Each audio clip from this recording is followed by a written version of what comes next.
À la SPA de Chagny, une trentaine de chiens sont en attente d'adoption. Dans le pré voisin, le lama appartient à la responsable du refuge et dans cette cage, un wallaby de Bennett va peut-être retrouver son propriétaire. Mais rien ne ressemble davantage à un wallaby qu'un autre wallaby. Pour être sûr que cette femelle est bien la bonne fifille, il va falloir lire sa puce d'identification. Stressé par les aboiements des chiens, l'animal ne se laisse pas prendre facilement. Finalement, après vérification, il s'agit bien de Juliette.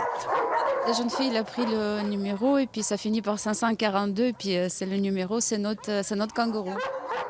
Moi et mon mari, on avait déjà des animaux, on a des chevaux, on a des alpagas et puis l'aider, c'est mon animal préféré à moi et donc mon mari un jour il m'a offert un kangourou.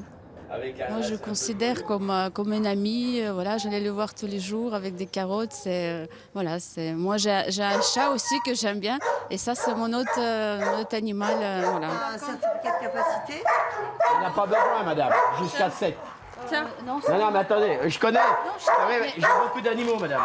Entre les propriétaires de ce wallaby et la responsable de la SPA, les échanges sont un peu tendus, cette dernière étant assez critique sur le choix d'un tel animal de compagnie.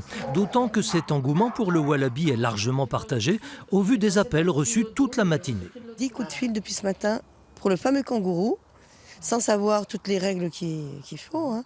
Donc mais on voulait le kangourou, voilà. Parce qu'un wallaby c'est joli. Mais enfin, sans connaître le caractère, c'est quand même d'une tristesse.